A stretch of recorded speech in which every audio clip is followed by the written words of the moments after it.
I pray at the divine feet of Mother Lalitambika and my gurus. In the previous video, I had explained the first Dhyana mantra of Lalita Devi. In this one, I'm going to go to the second Dhyana mantra. Lalita Devi means very beautiful. In the previous ones, I have already told you, she has a very orange complexion and she has 3 eyes looking at us from all the 3 worlds. She is very playful. All those things we have explained in the first video. Today I'm going to take the second shloka, which is Aruna Karuna Tarangitakshim Dhrita Pashankusha Pushpa Bana Chapam Ani Madiviravritham Mayukhair Ahamityeva Vibhavaye Bhavanim Ani Madiviravritham Mayukhair Ahamityeva Vibhavaye Bhavanim. So again, in this Dhyana mantra, it starts with Aruna Karuna Tarangitakshim. Aruna means the beautiful color of the rising sun, the orangish reddish hue. The next word is very beautiful and my most favorite, I must say. It says Karuna Tarangitakshim. So, Divine Mother's eyes, Akshim. Divine Mother's eyes are Karuna. Karunamai means Divine Mother's eyes are full of compassion. When we look at the form or when we meditate at the form of Divine Mother Lalita and we look at her eyes are full of compassion for all her children, for all her devotees. Like a compassionate mother, she is looking at us. Karuna Tarangitakshim. Okay, Karuna Tarangit. Tarangit means like waves of ocean. When you look at the waves of ocean, they come again and again. So similarly, where Divine Mother's eyes are like full of waves of compassion. When she looks at her devotees, when she looks at her children, her eyes are emanating. Her eyes are full of wave of compassion. Aruna, beautiful complexion, reddish face, very playful, very pleasant, and a very beautiful eyes full of compassion for her children. Aruna Karuna Tarangitakshim Dhrita Pashankusha Pushpa Bana Chapam. And here they are describing that in her hand, in one of her hand, she has a noose, and in another hand she has a gourd, and another hand she has a flower arrow. Okay, the flowers are of 5 types. These 5 types of flowers actually indicate our 5 senses or the 5 principal elements. And in one of the hands, she has a sugarcane bow. If you see Lalita pictures, I don't have it right now. In that, she has all these things. Notice it very properly. And then you meditate on that hands, on those hands. So, first we meditated on her form. Her overall form is reddish orangish like a rising sun. Then our attention, our dhyana goes on her eyes. Her eyes are of compassion, waves of compassion. And then we meditate on her hands. One hand has a noose. A noose is to control your evil thoughts. Nose is to control any evil things coming in your life. Nose is to control any evil situations coming in your life. So she takes away everything. If the thought is within you, she will control it completely. So the nose is for that. So when we look at Divine Mother's nose, we have to imagine, okay, now I am in safe hands. She's protecting me from all sides. Then she has a gourd.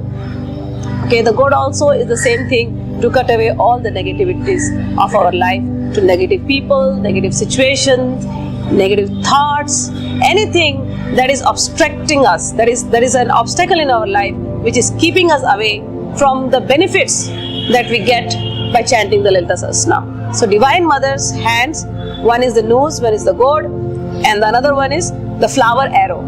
I mentioned earlier, the flower arrow has 5 flowers, 5 different colors of flowers, and those different colors indicate the 5 different principles: water, earth, fire, and all those things we have heard.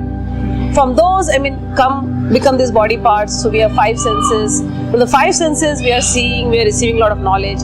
So when we pray to Divine Mother Lalita, all our 5 senses are also controlled by Divine Mother. Now, what does that mean? Suppose say, look at our eyes. Eyes is one of the sense organs. This is the window to the world.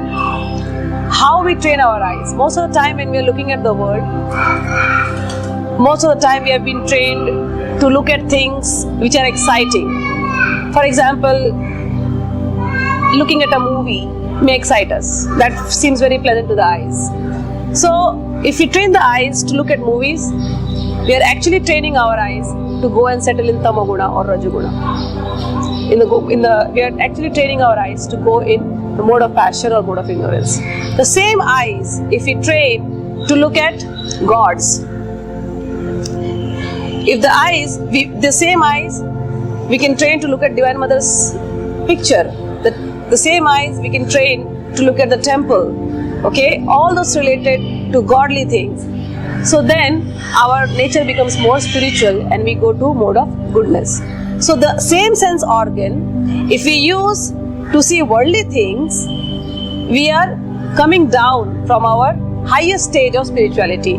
But the same sense organs, if we use to see something spiritual, then we are going back to our original state of spirituality, which is full of bliss. So Divine Mother, when I say she is controlling the 5 sense organs, it is the same way. She is controlling our mind, our eyes, our ears, our tongue, our nose, our sense of touch.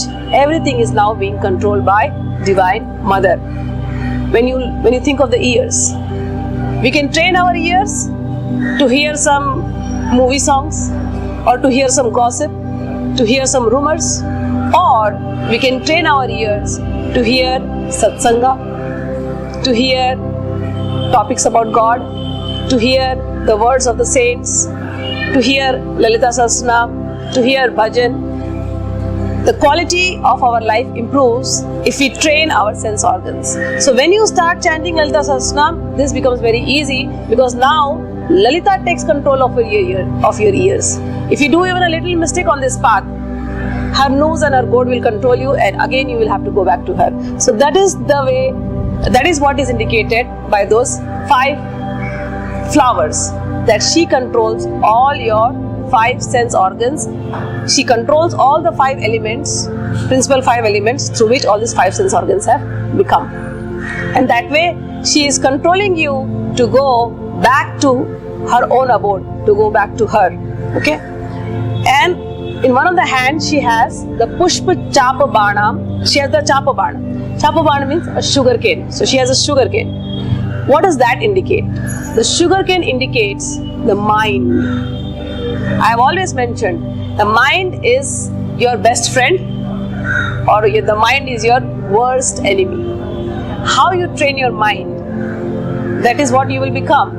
If you train your mind to be in the wrong company, at wrong places, then the mind will become your enemy. If you train your mind to be with sadhus, with saints, with good people, you will become a good person. So, when we start chanting Lalita Sahasranam, now Divine Mother starts controlling our mind. By ourselves, it is very difficult to control the mind or train the mind. But when we surrender at the lotus feet of Divine Mother Lalita, it is she who takes control of the mind. That mind is indicated by that sugar cane. Now, why sugar cane? When you are chanting Divine Mother's name, your mind is so filled with beautiful thoughts, the joy, the bliss, the pleasure. It is very sweet. It is like the sugar cane. All the negativities have gone away from your life. Your mind becomes very pure, very blissful, very pleasant, just like the sugar cane. The mind right now is filled with a lot of bad thoughts or negative thoughts or worldly thoughts, material thoughts, which are the source of your unhappiness. When you surrender yourself at the Mother, divine feet of Mother, you start chanting the Lalita Sahasranam. Mother just controls that mind, fills it up with sugar, fills it up with sweetness and pleasure, and that is what is indicated by Chapa Bana. So she is controlling our mind and she is controlling our 5 senses. Both the 5 senses become purified. the mind becomes purified, and we actually start becoming just like Lalita. We also become very pleasant, very happy, very blissful all the time. So that is how you meditate. So when I'm meditating on Divine Mother, just imagine the form. The first color itself is so beautiful. Reddish, pleasant, just like the rising sun, so soothing. And then her beautiful eyes, full of compassion, waves of compassion, never-ending waves of compassion. And then we have nothing to fear because all the negativities are gone now. She has the nose, the goad, the goad to cut it off. She's controlling our five senses. She's controlling our mind. Now what? Our mind is going to be filled with pleasure. And not only that, she is surrounded by the circle of all the 8 siddhis. The 8 siddhis are praying to her. When you read the books, there are different types of siddhis: Anima, Lagima, Ishitva, Prakatya, Garima, all this. So, all these 8 siddhis are surrounding Divine Mother, and a devotee who prays to Divine Mother through Lalita Sahasranam gets blessings from these 8 siddhis also. So, all these 8 siddhis will naturally come to the devotee of Divine Mother Lalita. Animadi vritamayukhai amityeva vibhavaye bhavanim. So, when we meditate on this form, Divine Mother is sitting and all the 8 siddhis are around her, and these 8 siddhis are also glowing with effulgence. So Divine Mother's effulgence, like an rising sun, and the effulgence of these 8 siddhis around her also makes her look more and more beautiful. Aham ityeva vibhavaye bhavanim. This kind of Bhavani, this Divine Mother who is known as Bhavani, from whom the whole universe has come, I meditate on this Mother. So this is a beautiful meditation. Once more I will repeat. I meditate on that divine form of Mother. Let's go in the reverse order. I meditate on that divine form of the Mother who is effulgent, who is surrounded by 8 siddhis, who are effulgent themselves, so very beautifully lighted and shining. And this Divine Mother is holding the mind, my mind, the devotee's mind. She is holding the senses of the devotees. She is holding my senses. And Divine Mother is full of compassion. Unending waves of compassion are flowing through her eyes. And I meditate on this Divine Mother who has a reddish complexion. So this was the second mantra. The third mantra I'll explain in the next video. With prayers at the lotus feet of my Divine Gurus, Baba Bhutnath Ji, Paramahansa Nikleshwaranand Ji and Swami Divya Chetananand Ji, I hope that you have liked the videos. I have tried my best to explain it in a simple manner, the way I have learned it from them, and trying to give the knowledge in the proper way. If you have any experiences while chanting the Lalita Sahasranam, or if you have any comments or any questions, please do comment below. And if you like the videos, please share this knowledge with everyone. Thank you very much. Jai Gurudev.